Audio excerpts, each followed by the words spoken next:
We're on to our next speaker, and I'm really excited to introduce Felicity. So Felicity has a degree in international business and Spanish. And that's relevant because as a coach, she's a multilingual coach who actually speaks 3 languages, English, Spanish, and French. In addition to that, she's the founder of FRSH Coaching. And she's a mode trainer as well as a mental health first aider. And she's come to talk to us about overcoming anxiety and living the life you want, or living the life she wants. Now, the story behind this is essentially, or I should say a synopsis, is Felicity explains how growing up and living in several places impacted her sense of identity. And she got to a place where she really realized from as early as she could remember, she had lived her life anxiously. Anxiety had been all over her life. And the message of the talk is essentially to share with everyone, you don't have to go through that journey to come out the other side, but you can begin to live the life you want now. So, with a loud round of applause, let's please welcome Felicity to the stage.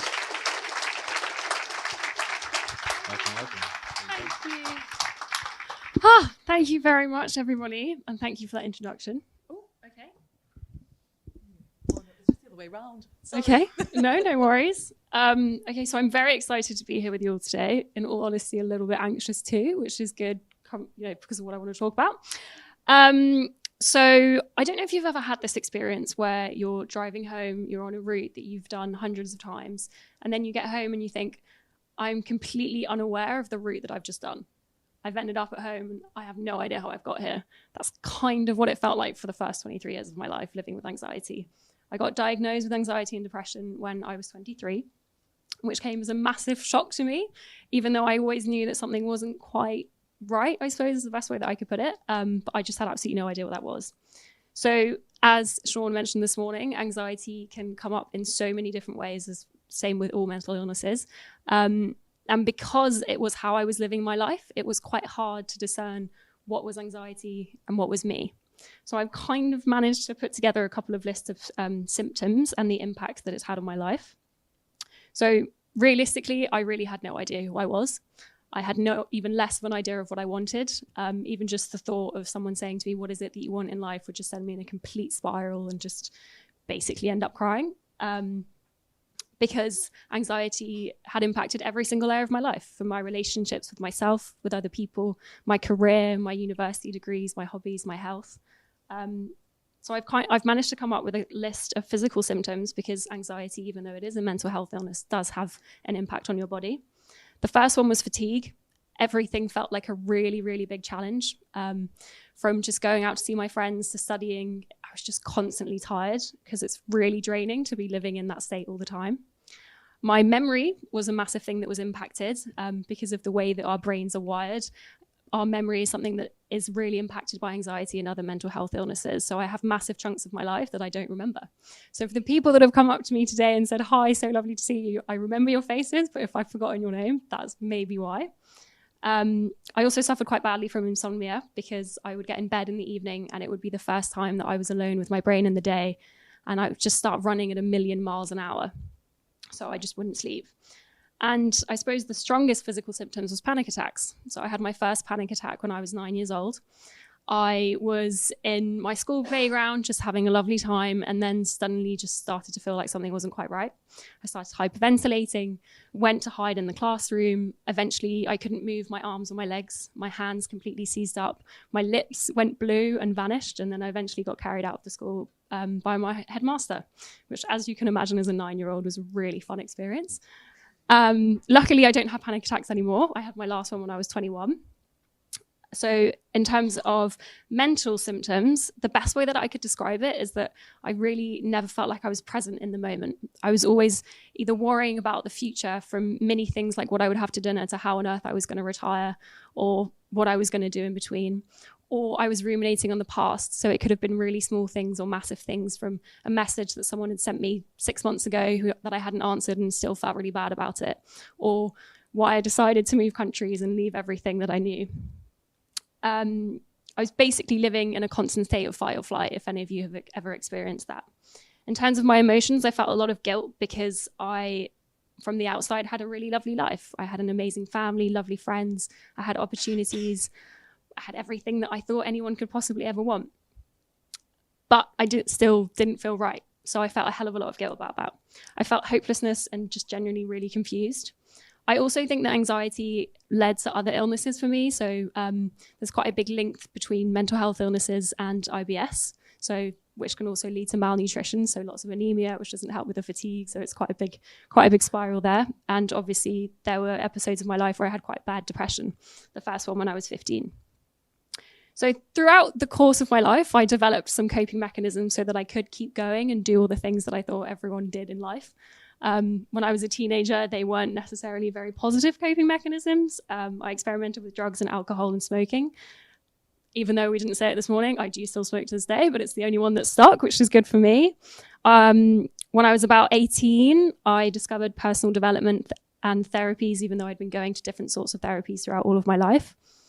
I had also tried pretty much every alternative therapy that you can imagine, and nothing ever worked, from Chinese medicine to energy healing to hypnotherapy. And they all did teach me something, but they never really enabled me to go to the root of the problem.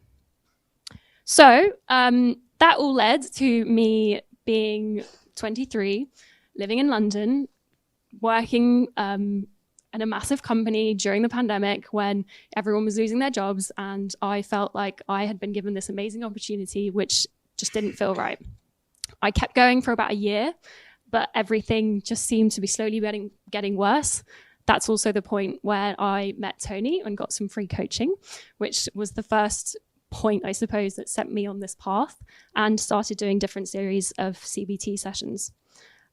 So when eventually that rock bottom moment came, I'd just come out of a meeting, just been yelled at by my boss, so pretty much a similar experience to Flo, and just thought there has to be more in life than this. This can't be how I'm going to live the rest of my life until I die. So I decided to stop. I basically just made the decision that I was going to stop doing things that I didn't want to do anymore. I was going to stop forcing myself to live someone else's dreams. I say that like it's an easy thing to do. It was the hardest thing that I've ever had to do, but also felt like the most authentic. From that point of, getting out of bed in the morning and feeling like brushing my teeth was a really big deal, I moved back home to France. I quit my job, left my life in London, left my boyfriend, all of my friends, all in the space of about a month. So it was quite a big transition, and just basically got home and had a very basic routine for about a month. I would sleep, eat, walk, and then do it all over again. Occasionally I would watch a romantic comedy, sing love songs to myself to try and make myself feel better, or painting and knitting was also quite a nice thing that I like to do. Basically anything that made my heart rate go up was just completely out of the window. Eventually, once I got a little bit stronger, I started to put in place the CBT, tricks and tools that I had learned. So I learned to stop people pleasing. I learned to start saying no.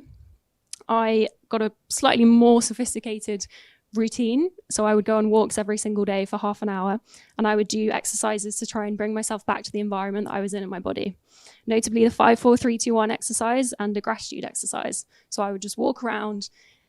No matter how many times my brain drifted, I'd force myself to come back and say 5 things that I could see, 4 things that I could physically feel, 3 things that I could hear, 2 things that I could smell, and 1 thing that I could taste. And then for the rest of the walk, I would just list things that I was grateful for. Some days it was really easy, and others it wasn't. But the main thing that CBT taught me was to be comfortable with my anxiety. Anxiety is a normal feeling that we all feel and is there for a reason. It just becomes a problem when you're living in it the whole time. So after about, I'd say 6 months, maybe 8, my autopilot mode changed from something of anxiety to one that was just more calm and more present. I kind of managed to train my brain to believe that not only was it possible to live an amazing life, but that I was going to live an amazing life, and that I was the one who got to create it. Even if I didn't know how I was going to do it or what it looked like, I knew that I could. Someone told me this interesting, helpful story that I like to visualize in the moments of anxiety, where I don't know if you've ever seen a field of cows, how they all seem to walk along the same route, and that route just gets further and further and further indented in the ground, and it's the easiest path for them to walk on. That's how I was kind of imagining the connections in my brain that were anxiety. So for the cows, it would be quite a hard thing to do for them to change course and walk off path because they've been walking this way their whole life. But if they did it and they did it again and again and again, then eventually that path would be their normal. That's kind of how I visualize what I did with my brain. I began to build a really strong relationships with myself, which eventually led to the universe giving me gifts. Through conscious mini decisions, I began to trust myself. I began to learn to listen to my gut and act on it. I experienced new feelings that I'd never felt before. When you're living in an anxious state, it doesn't leave much room for other things. So anger, for example, was something that I probably never felt before. So discovering it was quite a big thing. Okay, yeah. I learned what was anxiety and what I was without it. I began to trust who I was. I began to build really strong values, self-love, and beliefs that served me instead of working against me. And once I'd really made that decision to align myself with me, I discovered amazing gifts that came in the form of people, opportunities, experiences, lessons. That's how I discovered coaching and MOE. I obviously now have founded my own company, which is quite surreal to say. And I get the privilege of training people, a couple of you who are here today, which just genuinely brings me more joy than I ever thought would be possible. Also through MOE, I met an amazing community of people who each and every one of you have changed my life in just a bigger way than I could ever explain. The number of hours that you've gifted just talking with me and teaching me and sharing your wisdom. Sorry. Oh, and it's also enabled me to be here today. So thank you, MOE. So one of the things that Sean mentioned this morning was that it's really important to learn to ask for help. I had no problem asking for help. It was just that I had problems really putting it in place. So I'd like to ask you all for help for 30 seconds. Jane, if you wouldn't mind timing it. I'd love for us all to just close our eyes and just start listing things that we're grateful for. So this is going to help me feel a little bit calmer, but also hopefully help you be present in the moment.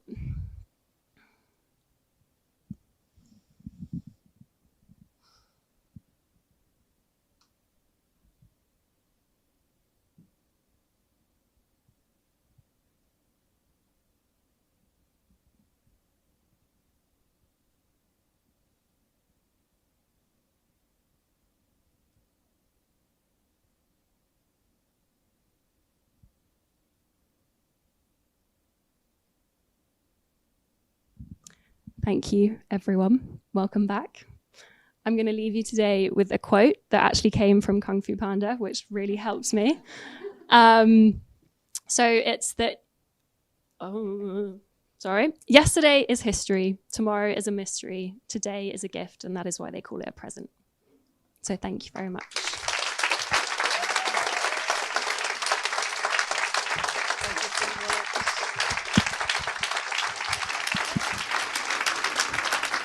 Thank you so much, Felicity. I had the privilege of actually hearing your story when I interviewed you quite a few months ago now. So actually just hearing those key points almost expanded, I suppose, was really lovely. And yeah, to hear a little bit more of the kind of the journey of how it changed and how, you know, sometimes things get in the way of what we want, and it's okay to take a moment and to stop and to reflect and then carry on.